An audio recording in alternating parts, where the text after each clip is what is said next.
we will fade to black. And I'll count us in. Sweet. All right, moving that over there real quick. What the fuck has happened to my hair? It's just doing its own thing, and I appreciate it. It's going its own way. It's going its own way. And we are starting in 5, 4, 3. Yummy like a gummy bear.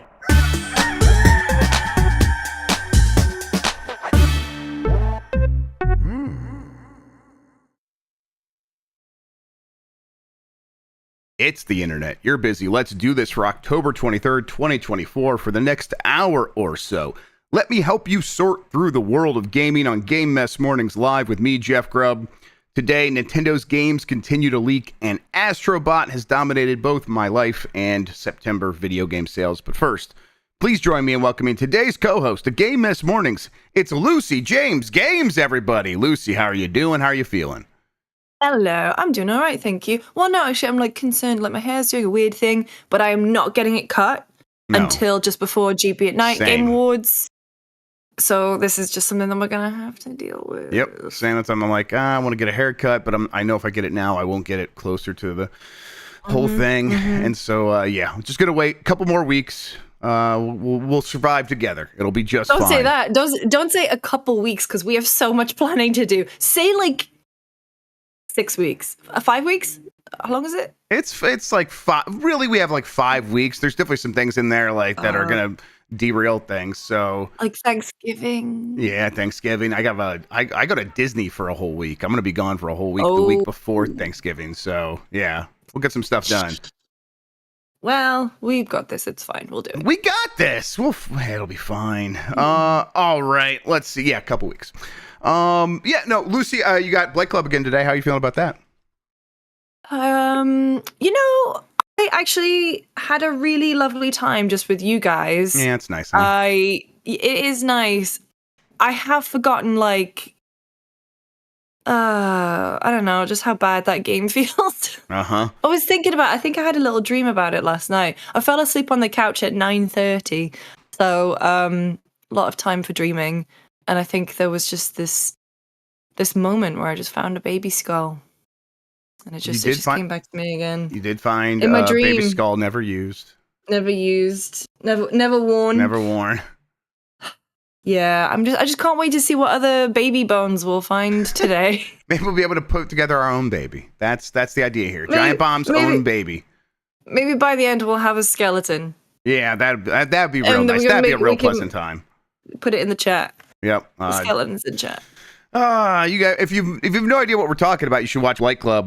Lucy is playing Skull Island: Rise of Kong, and it's not good.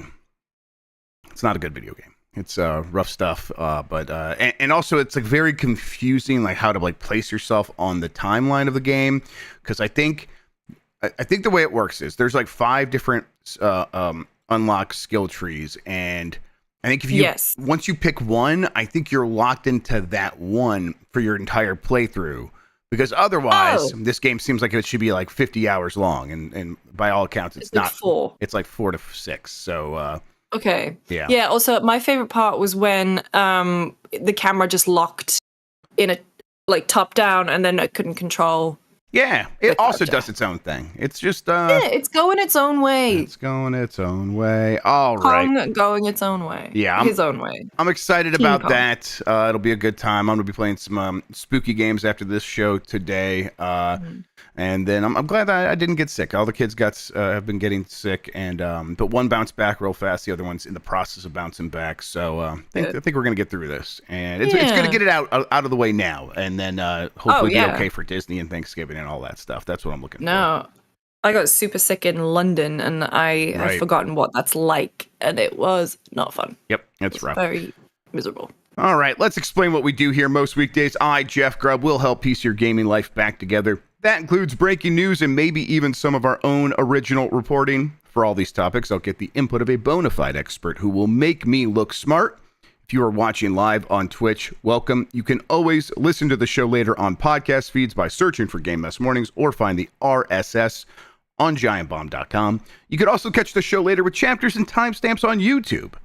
hello, YouTube. All right, we have a lot to get into, so let's start the morning mess with September 2024 U.S. video game market results from Circanna. This is from Matt Piscatella, who works at Circanna. He writes on Bluesky, September 2024 U.S. video game market highlights from Circanna. Projected U.S. total spending on video game hardware, content, and accessories fell by 6% during September 2024 when compared to a year ago. The decline was driven by a 44% drop in hardware spending and a 3% dip in content spending. He's got all the numbers there for everybody, but down 6% video game sales. Or that's the total. 3% for people buying video games. There's been up and down all year. That's kind of in line with like what this year's been doing. Although it's been maybe a little bit more resilient than people are expecting. He does have like the year to date total, and it's flat. Like video game sales in total are flat, while hardware sales still down 30% compared to all of the year to date last year. He writes 2024 year to date spending, as I was just saying, was flat when compared to the same period in 2023.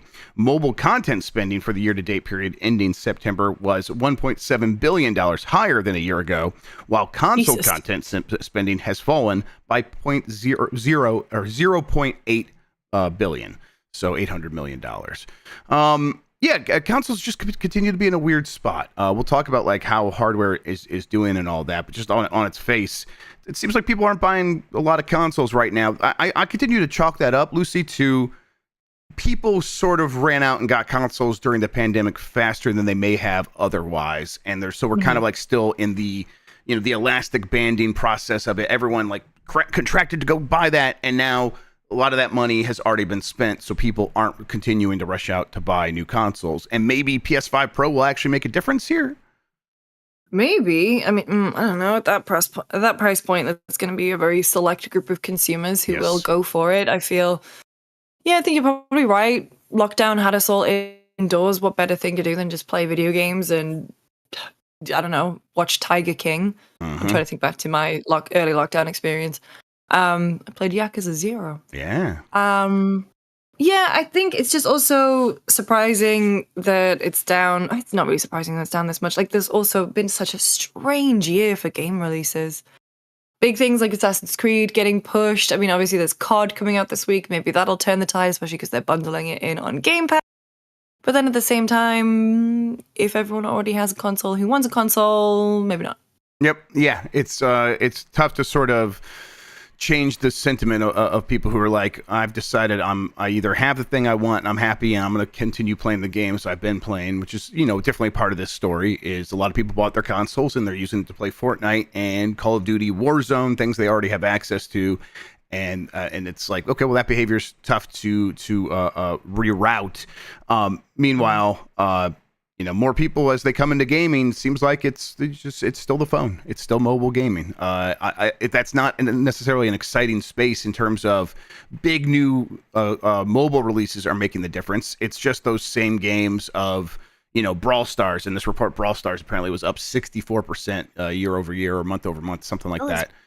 Brawl Stars. I think Am I out of touch? No, it's the kids who are wrong. It's definitely the kids who are wrong. What the hell is that? What is that? It's from Clash of Clans and Clash Royale. Yes, and they put SpongeBob in it.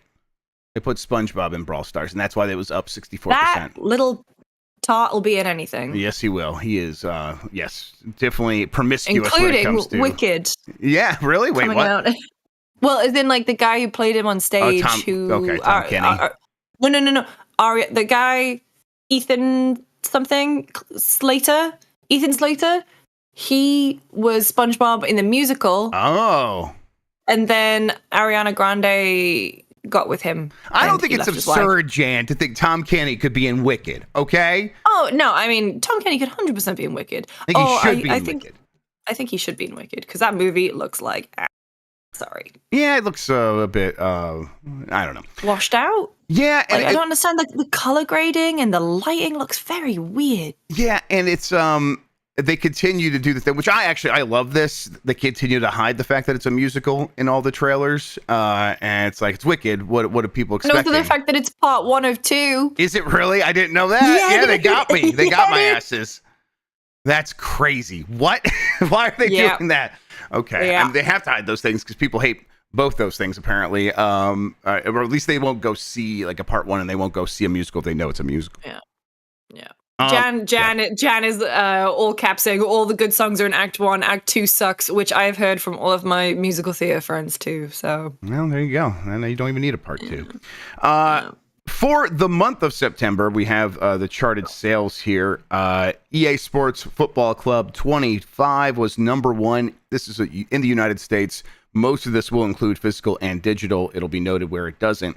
Astrobot was number 2, exclusive to PS5. Number 2, though, right behind EA Sports FC, ahead of Madden, which is in its second month, I believe, of sales. And it's also ahead of The Legend of Zelda Echoes of Wisdom, which does only include physical sales. So that's probably right up there near Astrobot. But I think it's a really good showing from Astrobot.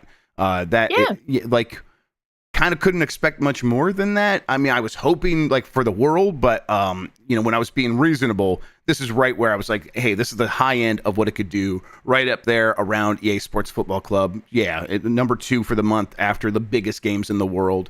Sure, I'll take that. And by all accounts, it's like there was a range of expectation for this game, and it is at the high end of that range. So fantastic, and I think it's probably going to continue to do well, right? As word of mouth continues, it's going to be in the Game of the Year discussion, and that could give it some more legs, right? I really hope so. I have a weird question, but consider it in the framing of Astrobot. How are your wrists doing with all the speed running? So my wrists are doing all right. There was a blister forming on my thumb, kind of laid off a little bit to help that out. There was definitely some knuckle pain, probably some, I'll just say it, arthritis. I think that was happening a little bit. I dealt with that. I did some stretching and some strength exercises when I was about to go to sleep the other night, kind of just really like, what the trick is for that is you lay on your bed and you imagine instead of you are laying on your bed that the bed is pushing up against you, and then you let that sort of work your way through your body until it's like your hands are pushing against one another. It's a whole thing, but it worked really well, and now I'm feeling pretty good. Now I'm not feeling great that I'm behind Jesse Fatelli in terms of my time. I was going to ask who's in the lead. Jesse just beat me yesterday. I was ahead of everybody until that point. We are not far off from like being among the top 10. Like we're like right behind that crew in the world. Wow. And my kids got sick, so I didn't have time to play last night or this morning. And I'm getting worried because the new level comes out tomorrow. And once that happens, it's going to be hard to justify going back to this level. So I got about a day to put some time into this this level before it might be lost forever, or at least until all the levels are out, which is a month away. And then, like we were talking about, we're going to be busy. I'm going to be traveling. We're going to Dan's for Extra Life and stuff like that. So there'll be a weekend coming up pretty soon where I won't be able to do any of that time, but. Still been fun. It's been, and it does feel like Astrobot is getting quite a bit of shine from this moment right now, where it is becoming a speedrun darling. And so I think it's hitting this moment really well. I think it'll be. There's a good chance it's going to be nominated for the Keeleys, and we saw games like It Takes Two like really take advantage of that. Right, that one game of the year, obviously that made a huge difference. That game sold like something like 20 million copies or something. It's crazy. So I'm hoping Astrobot can have a similar story, although not multi-platform, so I don't know if it's ever going to be able to sell 20 million copies. As far as Echoes of Wisdom, I think that's pretty good. Did it come out late in the month? I feel like it came out pretty late in the month, but that's a pretty good showing still for a 2D Zelda. I think it was sold faster than Link's Awakening, which that game went on to sell like 5, 6, 7 million copies, somewhere in that range. So that's pretty good as well. Other new games on the chart, NBA 2K25. This is physical only, is at number 7. I suppose, Legend of Zelda Echoes of Wisdom exclusive doing better than, physical only doing better than NBA 2K25 physical only. I guess that does show that Zelda did pretty well. Then NHL 25 was at number 9. A lot of familiar faces between that and Marvel vs. Capcom Fighting Collection, Arcade Classics at number 16. And then number 18, physical only, Space Marine 2 Warhammer 40K. That's at number 18. So yeah, a lot of new games on the chart, and Despite all these new games, though, nothing could really overcome last September, still down 3% year over year. And yeah, it's going to be a tough comparison. Last year, I think people were just going crazy on Baldur's Gate 3 and so many other games. Yeah, there was just a ton. Like Tears of the Kingdom sold 20 million copies in a couple of months or something like that. So it was always going to be a tough comparison to last year. They do. Matt does have the best-selling games of the year to date so far. The only new game to break onto that chart was EA Sports FC 25. That went to number 10 immediately in its first month. Number one still EA Sports College Football 25. Probably going to be number one even after Call of Duty. There's a real strong chance that game just continues to crush. Helldivers 2 at number 2, and last year's Modern Warfare 3 at number 3. And again, that's only sales for this year. Suicide Squad being at 16 is pretty wild. Yeah, right. I just looked at that 18, sorry. Still in the top 20. I mean, they clearly spent enough money on it that they wanted to be much higher. They were expecting that game to be in the top 5, but it's not something that like no one bought, right? Yeah. Apparently Astrobot also was it's not on this top 20. It's number 25 for the year, according to Matt. He mentioned that somewhere. Yay. All right. September video game hardware spending fell 44%. This continues from Matt Piscatella. When compared to a year ago, that's to $251 million. This is the lowest monthly hardware spend total for a September month since 2019, when it was $242 million. Xbox Series hardware spending dropped 54% year over year. PS5 was down 45% year over year, and Switch was down 23% year over year. They all had sharp declines. Year to date, hardware spending is now 30% lower than a year ago at $2.5 billion. So it's not like, one of these consoles is dragging down the rest. Everybody's down. And while PlayStation 5 was the best selling console, Xbox was number 2, and Switch was number 3. Switch is showing the least amount of decline, obviously, because it probably was already on a decline yet last year. I mean, again, going back to hardware, I think it's going to be harder and harder for Microsoft, PlayStation, and even Nintendo to a certain extent coming off of the Switch to convince consumers that spending hundreds of dollars on dedicated gaming hardware is worth it in a world where phones are so powerful and also expensive, and where people have done that. They did that, right? They're like, oh, I got a console. I got the Switch. I got the PlayStation 5. Convincing them to be like, to upgrade, to do this dance again, and then to say, and guess what you're going to play on there? Fortnite. It's just going to be tough for them to make that argument going forward, right? Yeah. I mean, that's the thing where there's you've got a console in your pocket basically, and they are doing so much to help break that barrier to entry to make it seem like it's like you can open up the App Store. The thing is, I don't understand. Maybe it's word of mouth. I open up the App Store and I just see a pit of despair. Yes, like agreed. Even Apple Arcade, which was supposed to be Apple's solution to all of the crap that gets put on the App Store, like all those Match 3 games. Opening up Apple Arcade recently, it is just Match 3 game bullshit. Yep. And I'm like, I don't want to go through that. Agreed. Do not want to look at any of that. Like, it's just not compelling to me. However, I guess Kids on the Playground and Hello Kitty Island, you're right, Jan, I'm sorry. Hello Kitty Island and Patent and Balatro. Yes, like there are bright spots, right? And there are bright spots, but I don't understand. Everything else. Like they have ads at the top of everything, so it's just like I don't know. A lot. It's kind of the same issue you're having with a lot of the console games that are just like sticking around, where it's like the big hitters stay big because they spend, and then they get pushed to the top of the App Store. They get pushed into everyone's recommendations, and it's not really a fun ecosystem for discovery anymore. Yes, it definitely isn't. It's which is why, I hope that console and PC gaming can continue to thrive and grow and bring in new people. And it definitely is to a certain extent. It's just it does seem like it's in a lull period, or it seems like it's at like a somewhat of a valley in terms of growth for the future, and that leads to situations where these big companies that make big games or could make exciting bets and take chances are becoming more conservative, risk averse, and scared of producing games. And it's like it comes back to reports like this where they see, okay, yeah, the games are selling. That's billions of dollars spent on games per month in the United States, sure, but where is it trending? Well, it's trending down, and okay, well, maybe it's going to bounce back up. Well, people aren't buying hardware. People are buying less hardware this year than they were last year. So that means, kind of, if you think about it, there will be, it's shrinking in terms of the potential for a future audience.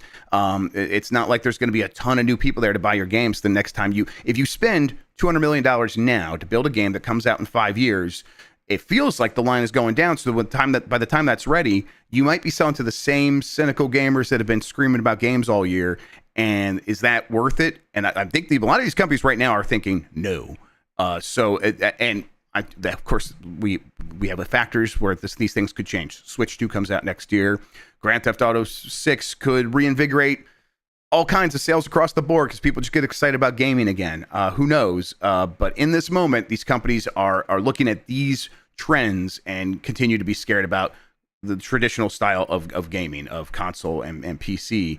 I don't know if they also don't think they're going to turn to mobile and be able to crack that market. That's already locked down by those same companies we keep talking about. But yeah, this explains a lot of what's happening in terms of the decisions being made at these companies, right?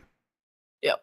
It's wild. I mean, I don't know. Everything is such a hellscape at the moment. Line must go up, Jeff. Yep. I want to take us out of this sad conversation because Octo? I don't know how to pronounce it. I think I say Octo, but I don't know. Just put this in chat. And, Claire, obscure, terrible first half of the name, but Expedition 33. Yeah. They've released a new trailer. Oh, yeah? I've just dropped it in there. All right. And it's for the French voice cast. And it's called the Baguette trailer. Oh, my God. Incredible. And the unlockable character outfits are fucking incredible. Now, does Ben Starr do the French voice Does as he well? put on a French accent? I don't know. I bet he speaks French. I'm almost certain he does. He does. I'm going to message him. Yeah. Are you in French game? Claire... Well, I know he's in French game, but does he speak French in French game? Oh yeah, this game is also just from France, right? Oh my God, these French outfits. Oh yeah. Oh, there we go, everybody. And now you can see it if you're watching the video version.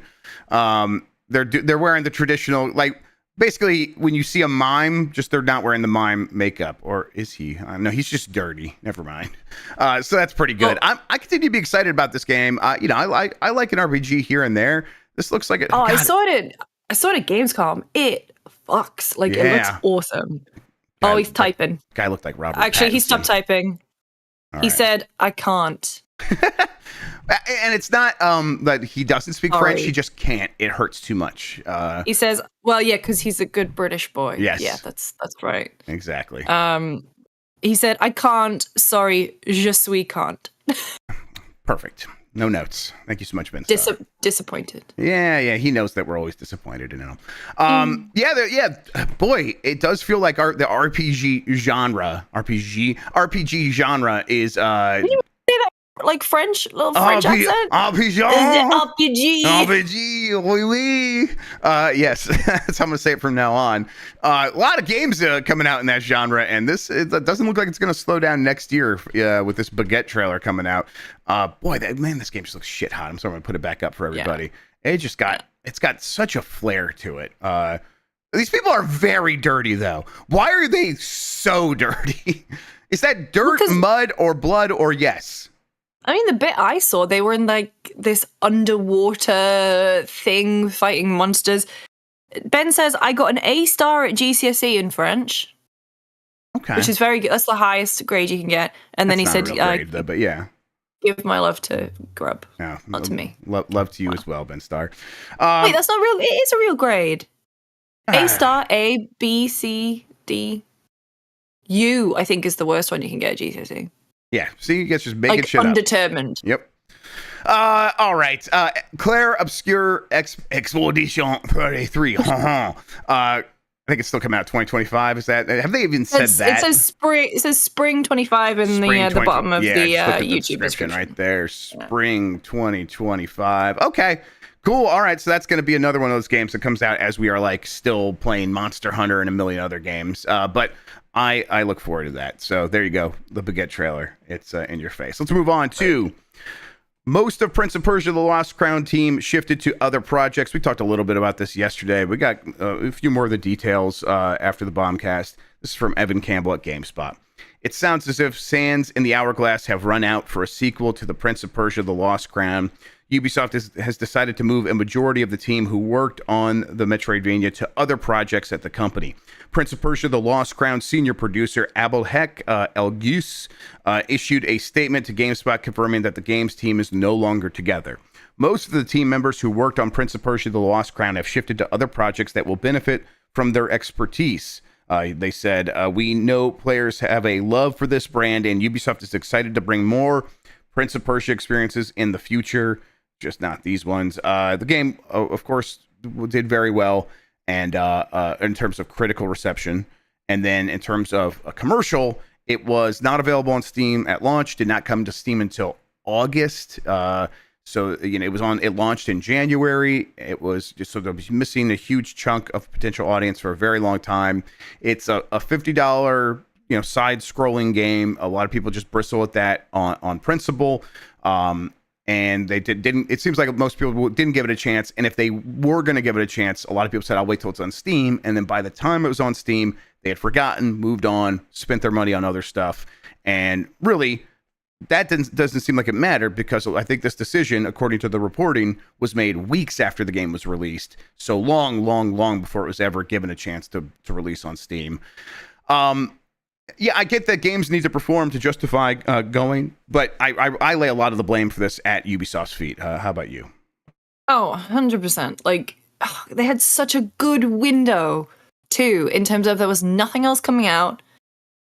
They fucking put it on Uplay, which is a system that, like, I will give them this. I'm actually wearing a fucking Ubisoft shirt. It's nice. Because I didn't realize we'd talk about this today. It's really comfy. Yeah, it looks comfy.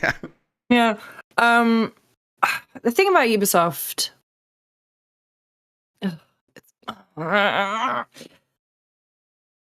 they homogenized the way that they make games. Like, so many of their games of the past 10 years have just slowly drawn towards this same formula, and every Ubisoft game feels like a Ubisoft game, and that can be a blessing and a curse. Don't get me wrong. I love the feeling of booting up Assassin's Creed or something and feeling like I understand the language of the game and I know exactly what I'm doing. I know how this game works. I know how this world works. I know what impact I can have on it, right? Right. However, at the same time, Ubisoft has become incredibly risk averse. Its development teams are too big. Like, there is no need to have that many studios working on shit around the world for that long. Skull and Bones, I'm looking at you. Right. And then they used to have, like, 10 years ago, they had this really great incubation, like, team, or, like, I guess it was a label within within Ubisoft. Like, that's where Child of Light, Valiant Hearts, even Rayman Origins, like that, those kind of things, those kind of games came out from these smaller projects that were by and by really, really good. And then Ubisoft was like, well, they're not moving the needle enough. We're going to put everyone back on Assassin's Creed.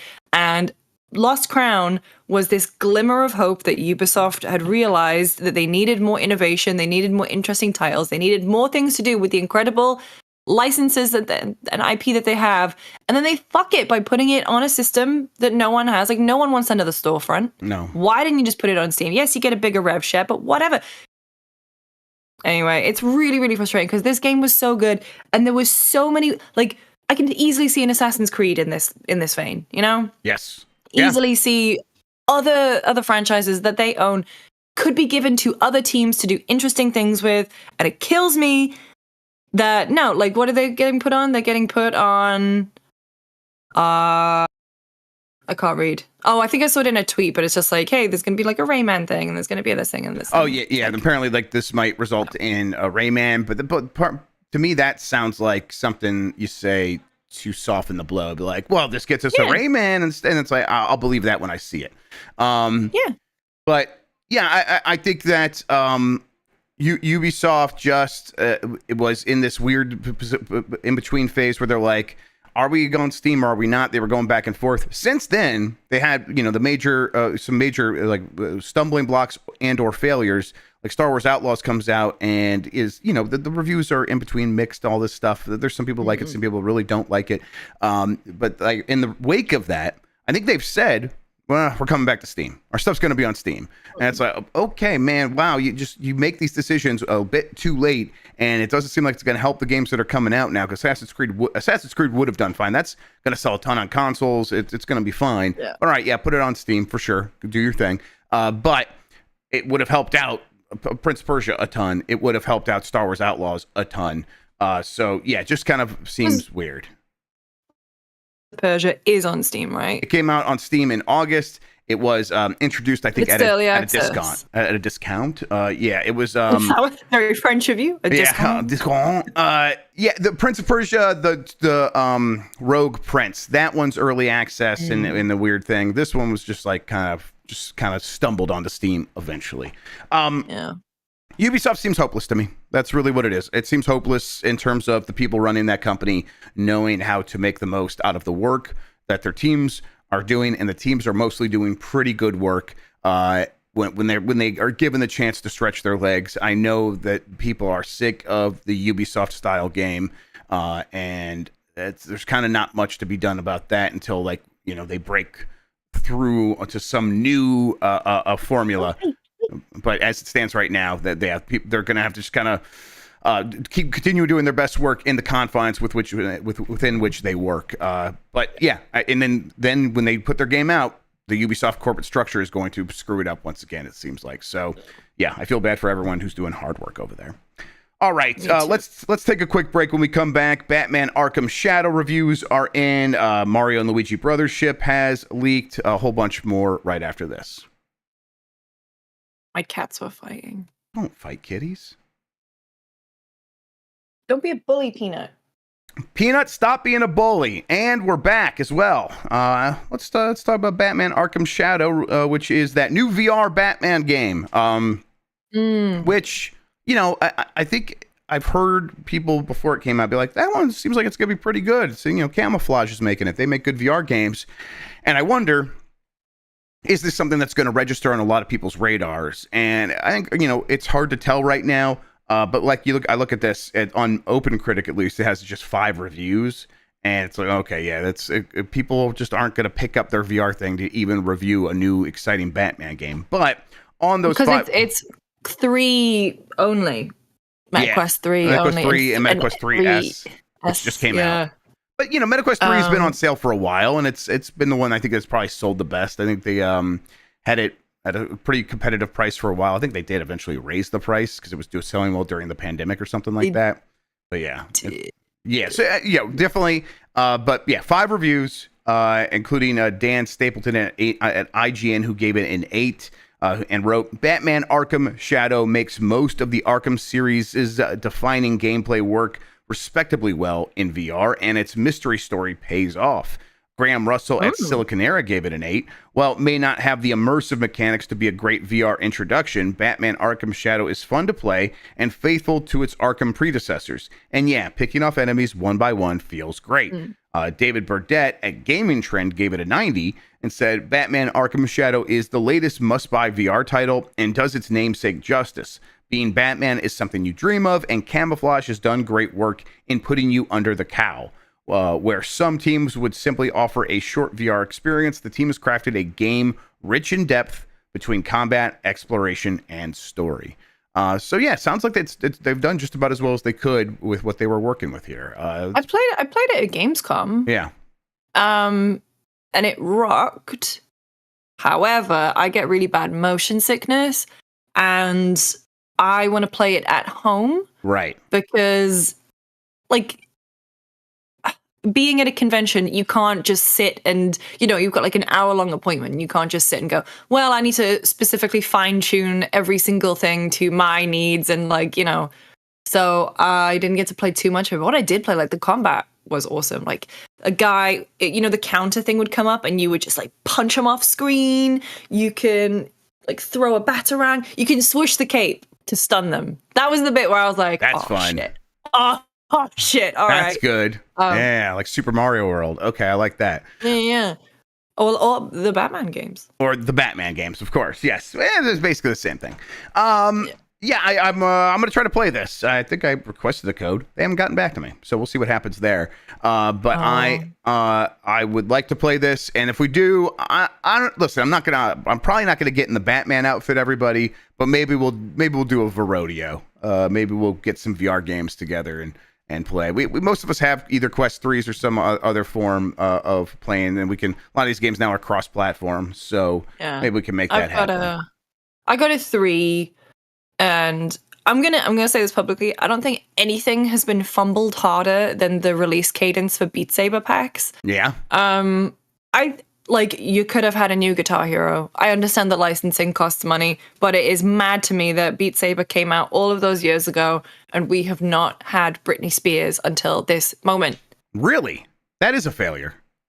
They had Gaga, but right. Billie Eilish? No, I don't want to be fucking playing Billie Eilish songs. Yeah, okay, fine. Linkin Park, I'll do it.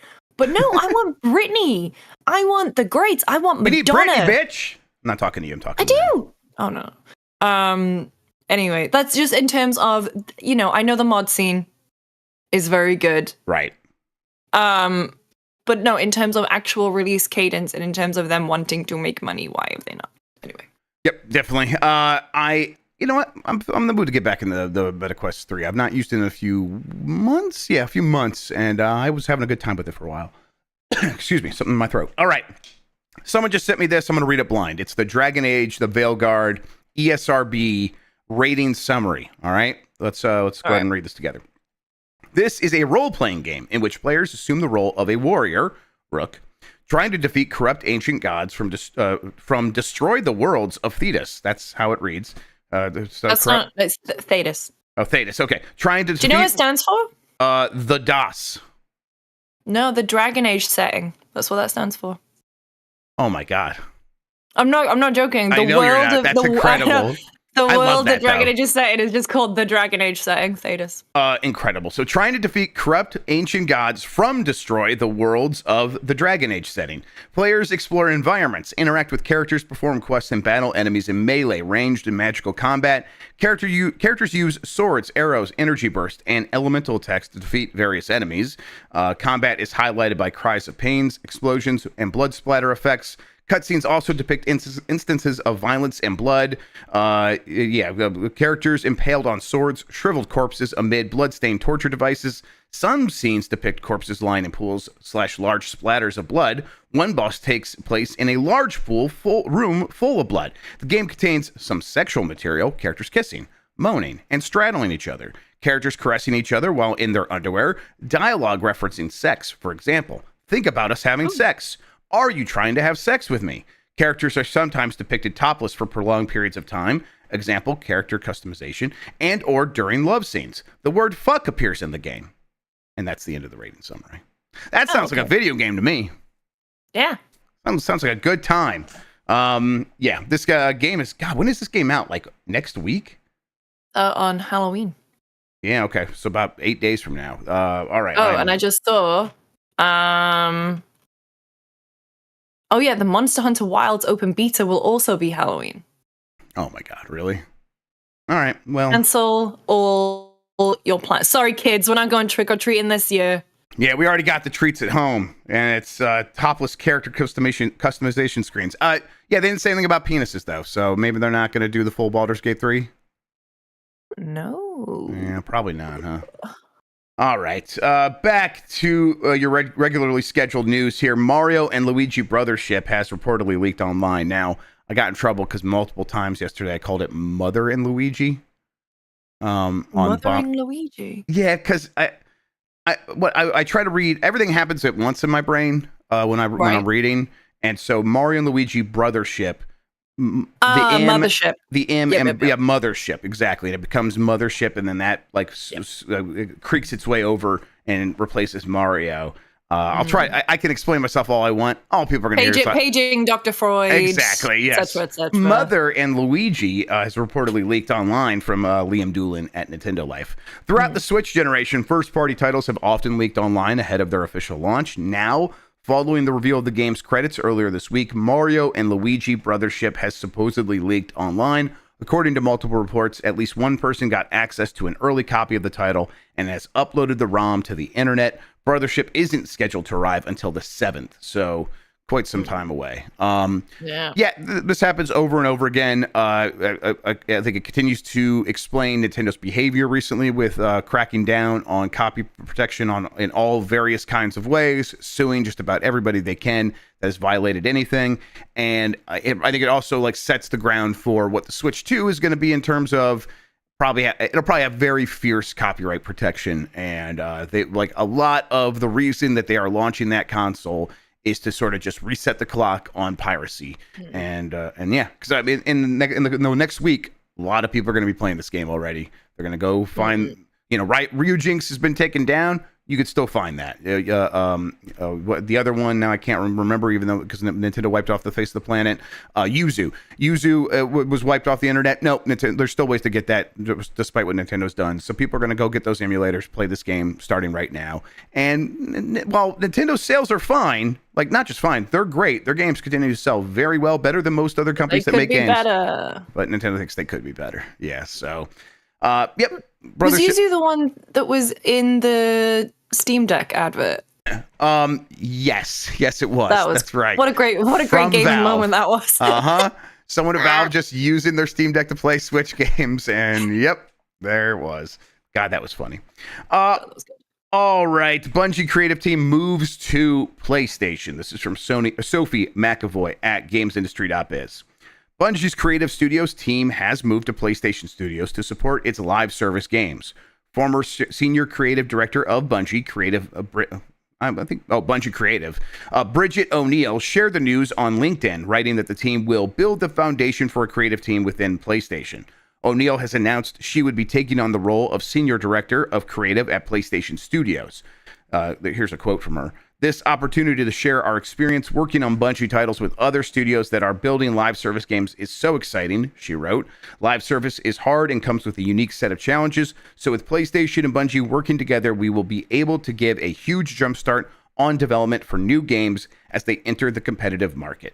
In July, Bungie laid off 220 developers, which amounted to 17% of its overall headcount. An additional 155 roles went from Bungie over to Sony Interactive Entertainment. Seems like the bulk of that is going to be this creative solutions team that is responsible for making sure that the live service is all live servicey. It feels like this was always part of maybe the thinking of like how Bungie can help Sony, and now they are just working on all those Sony Interactive Entertainment PlayStation games like first, and the Bungie stuff is not even secondary. It's like not a concern anymore. That's Bungie now. How do you read all this? God, it's like watching the slow, sad demise of Bungie right before our eyes. Yes. It sucks, dude. Yeah, I don't know. I think PlayStation certainly need help in their live service push, if the last couple of years have been anything to go by. But also, is there anything less exciting than the phrase creative solutions? Yeah.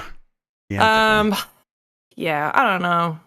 With PlayStation and Bungie working together, we able to help with. Yeah, okay. I mean, I guess it's nice that they have a dedicated core team. However, I feel like there's also the flip side of that, where it's like, oh, if you have a dedicated core team, and does that mean that other studios like have to follow what they say? Like, is there going to be any space left for things like other innovation? And what if Bungie nixes the idea, right? And then it's just like, oh well, they said we can't do it, so we can't do it.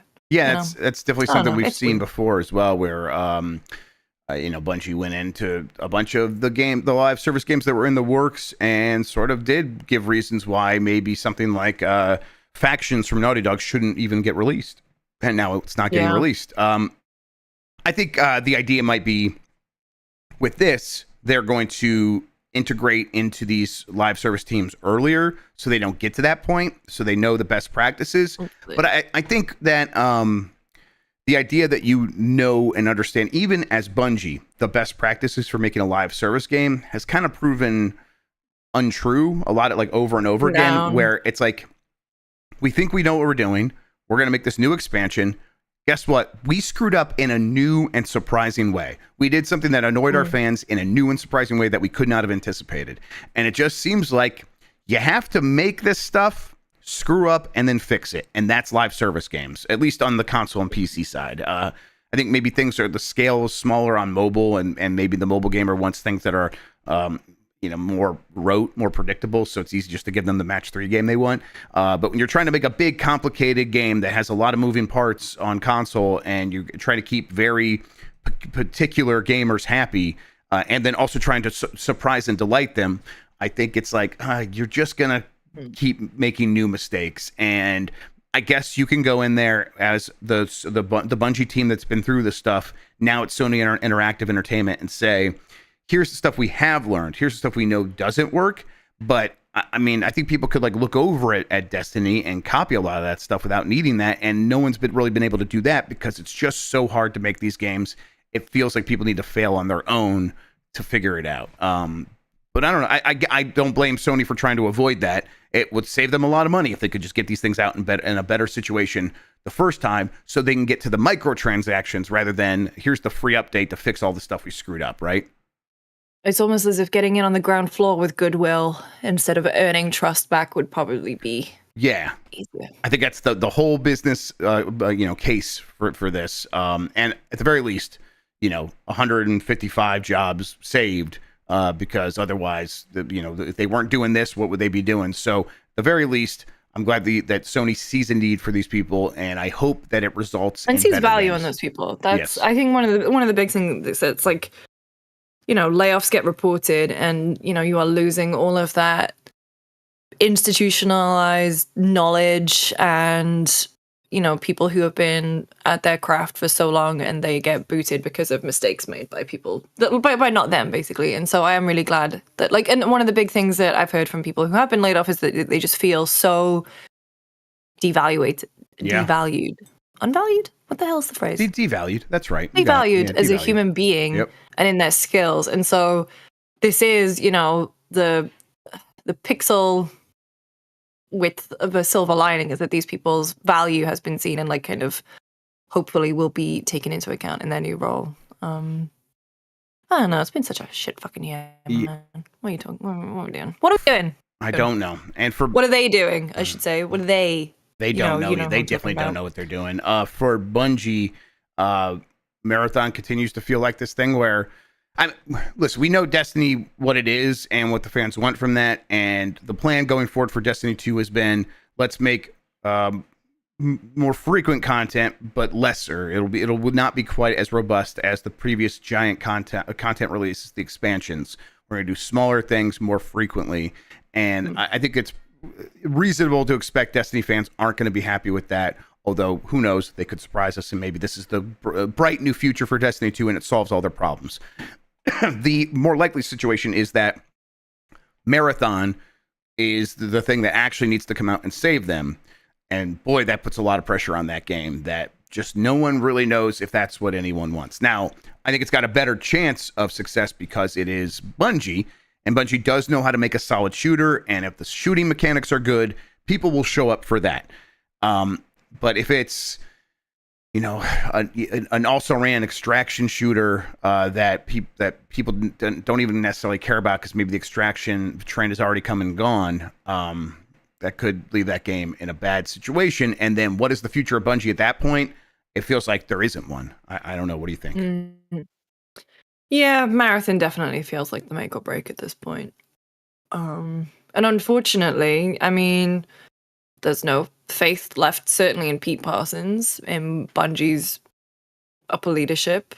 There is, I don't know, like a malaise, I guess, around the studio. Like, Marathon is not getting people excited at this point. And that's the thing, where it's like, maybe they show off Marathon. Maybe people go to Bungie and play Marathon, and the word of mouth starts to spread that it's actually a fantastic game. I would love for that to happen. Right now, we're in this weird fallow period where it feels like Bungie can't really say anything about it, and they can't show it off because it's not ready. So, we'll just have to wait and see. All right, last couple of stories here. Guerilla said that they are. We were done with Killzone as a team. That's the quote. This is from Jonas Mackey at Game Reactor. 10 years ago, Guerilla said goodbye to the Killzone series, but fans haven't forgotten about it, and many are hoping for a new game in the series. Are they? Or a reboot of one of the first 2 installments. But maybe we shouldn't get our hopes up too high, it seems. In an interview with the Washington Post via Insider Gaming, the studio's art director, Postma, says it was a very conscious choice to leave Killzone, stating they were done with the series. We were done with it as a team. As a studio, we needed to refresh the palette. It was, by choice, the opposite of Killzone. I think the themes that this story and characters represent are relatable for all ages and people, like having a found family or friends and finding your place in the world. Of course, this doesn't mean that the franchise is dead and buried forever, but there doesn't seem to be a new Killzone in the works. And that sounds about right. But for one thing, it does seem like Horizon was significantly more successful than Killzone ever was, right? Yeah, I mean, now instead of a new Killzone, we're getting 5 different Horizon projects or whatever. We are definitely getting a lot of Horizon. How long before they get sick of Horizon, right? If they got sick of Killzone. I'm saying nothing. No, I just... Her look said she's already sick of it, so yeah. No, it's like, it's indicative of the way that the publisher, like big publishers work. It's like, oh my god, this one thing worked, let's double down and just absolutely milk it to death. It's so frustrating. It's so frustrating. Yep. Anyway, and also Horizon is a game that I don't get it. Yeah, I don't get it. Anything. Like it's a beautiful game, but it doesn't make me feel anything. And I think that is it.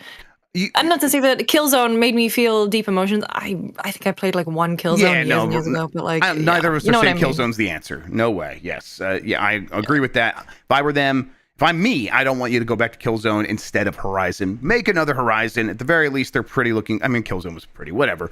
But I don't think Killzone's the answer. Did you watch the pickle draft this morning? I put it in the Slack. The video, the cartoon of you playing Skull Island, Rise of Kong. No, not yet. When you get a chance. I need you to realize that I wake up like... Right. No, I know. That's what I knew you did. I wake up like 20 minutes before. I check that we're still on.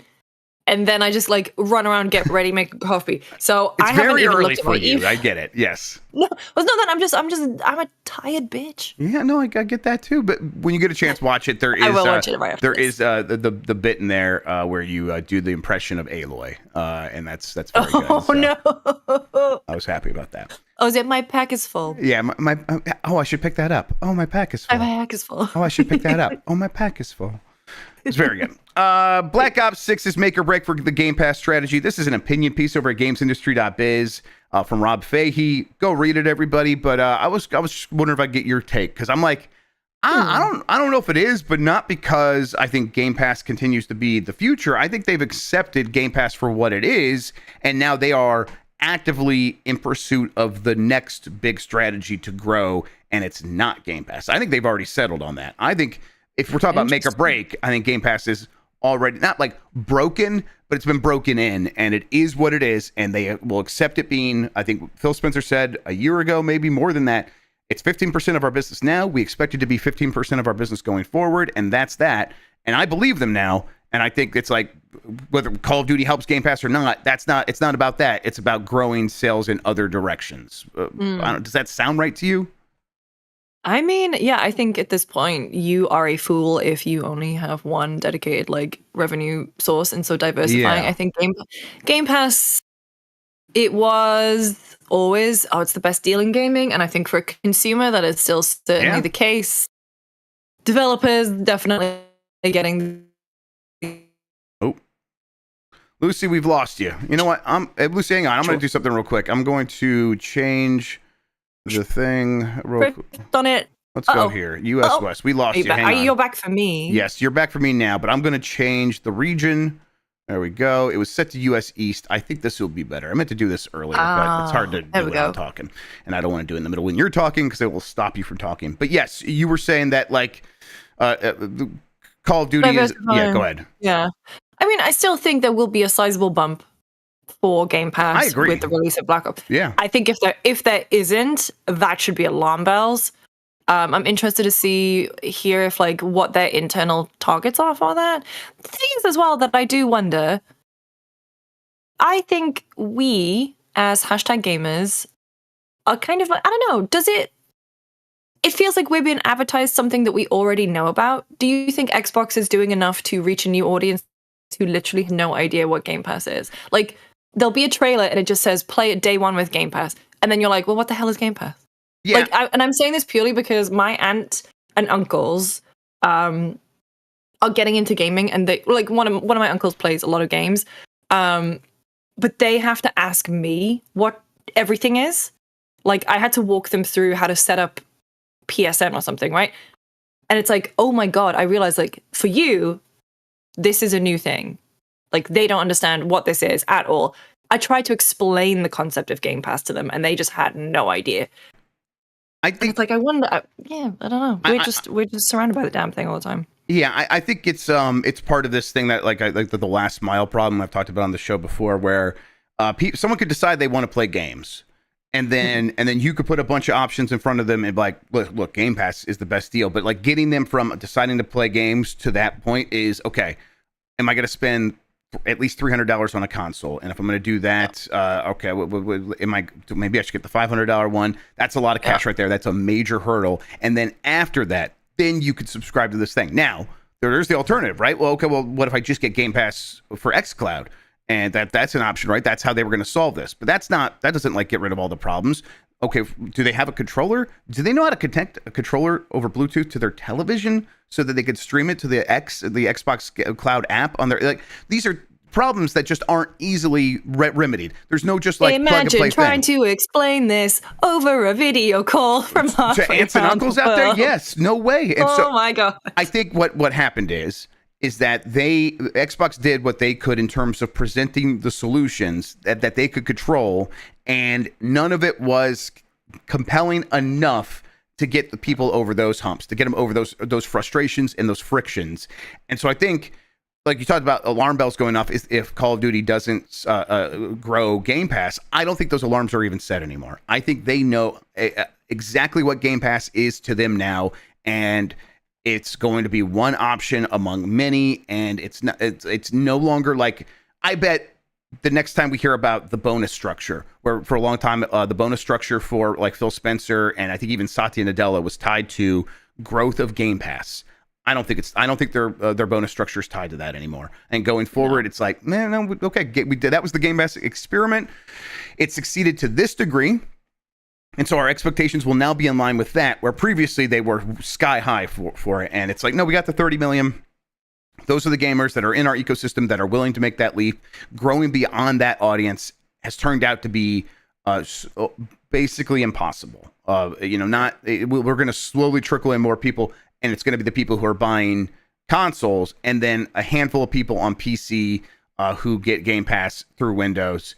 Although that's going to be a significantly smaller audience because Steam is just so dominant there. So they could do other things like, hey, let's put Game Pass into Steam, but I don't think they care enough to do that anymore. I think they spent $69 billion on Activision, and since then it feels like Game Pass is like, man, we make a lot of money just selling Call of Duty, right? And we make a lot of money just from Candy Crush Saga, right? Like money that eclipses Game Pass. Well, let's just do what Activision was doing and make more Call of Duty. So I think that's. Did you read Schreier's book? I just ordered it. Actually, it's on the way. I haven't read it yet.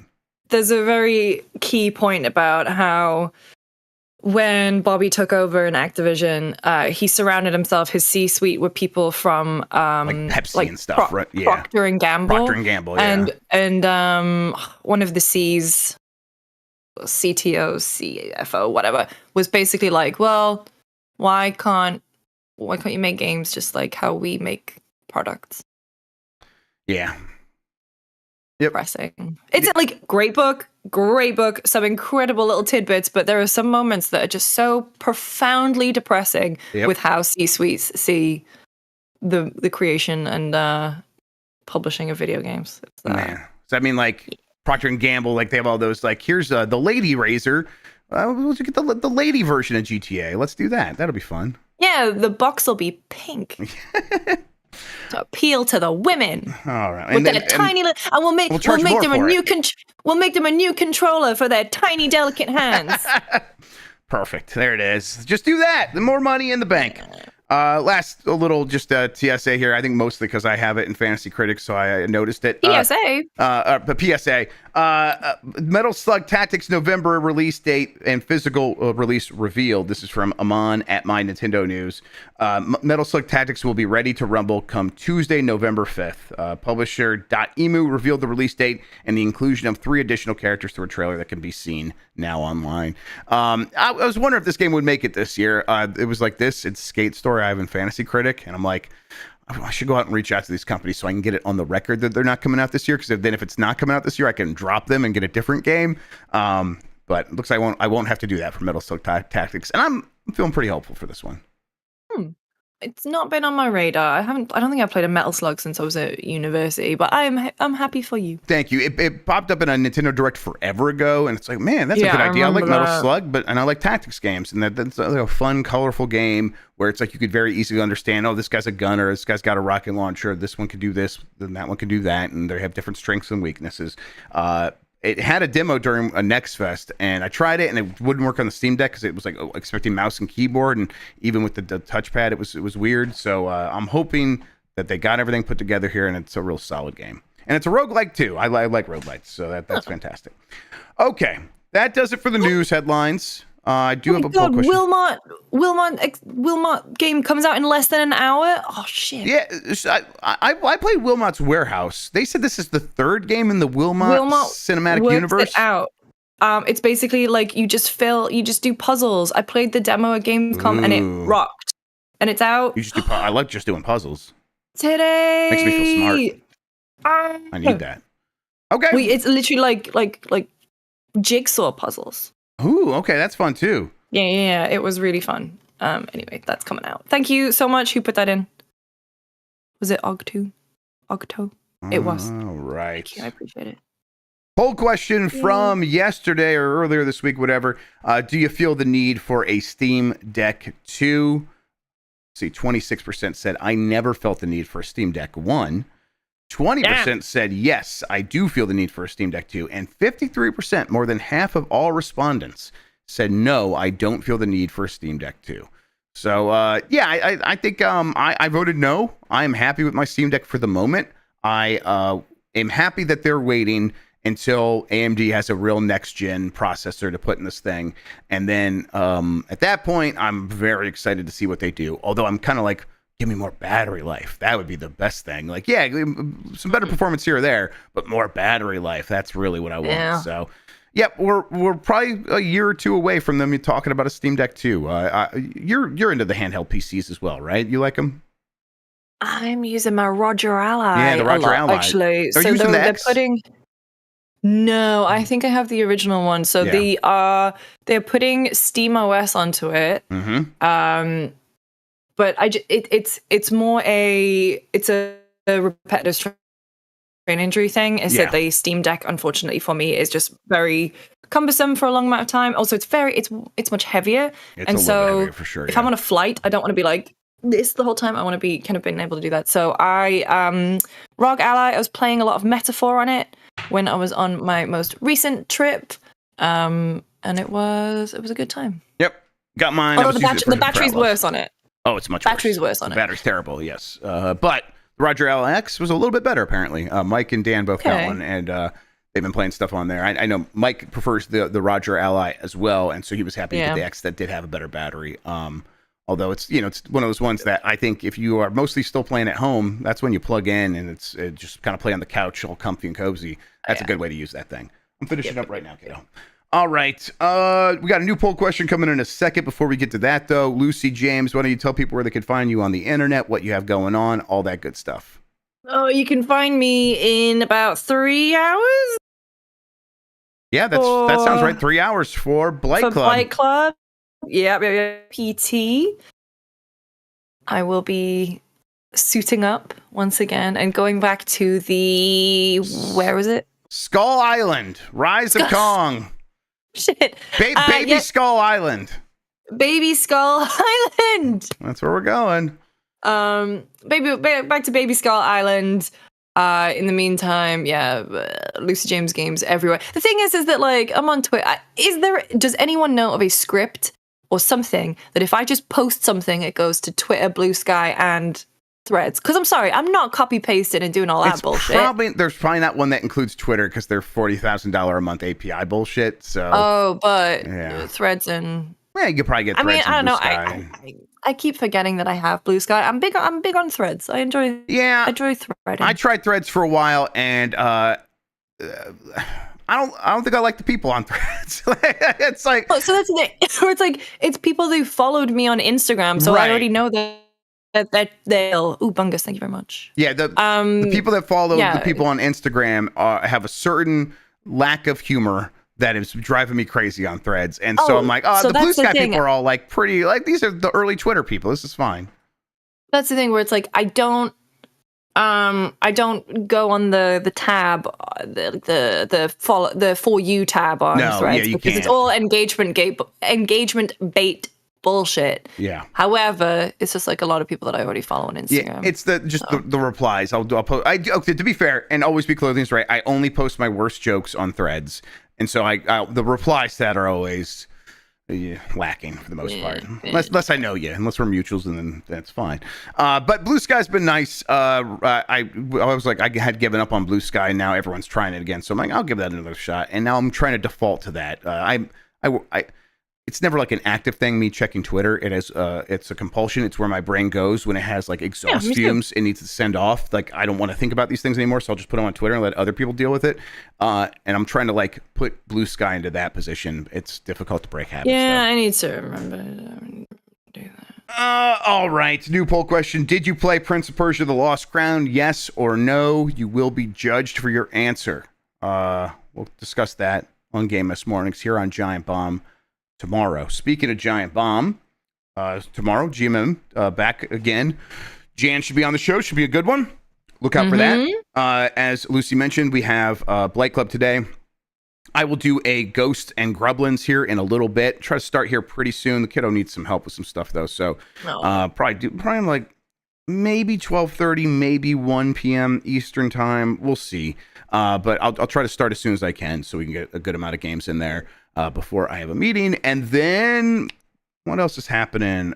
Tomorrow, like I said, Game S Mornings, we'll have Voicemail Dump Truck. We'll have a Connectivity Compadres. We're going to play Echo Point Nova, so look out for that. It's going to be a fun week. And then, of course, the Astro Invitational returns on Friday for UPF. I'm just gonna be hanging out. I'm not playing, obviously, but who is going to be on the Invitational? I think so. It'll be the same crews last week, and then I think we are inviting in. We invited Jordan Midler. I'm not sure if he'll be able to make it. I'm gonna send him a polite message. Okay, definitely not full of abuse. Yeah, thank you, appreciate that. And then Mike is going to participate because I had to apologize to him for going along with Dan's joke that Dan's time was faster than Mike's, and he did not appreciate that. But the apology's been issued. And Mike says he will compete again. So that's good news for all of us. All right. Let's see here. I think let's finish things up. Lucy, thank you so much for hanging out with me today and talking about video games. I really appreciate it. Of course. Thanks for having me. Absolutely. Well, hopefully we can do it again next week. Thank you, everybody, for listening and watching. You're the best audience in gaming. Until next time, have a good one. Take care of yourself, and goodbye.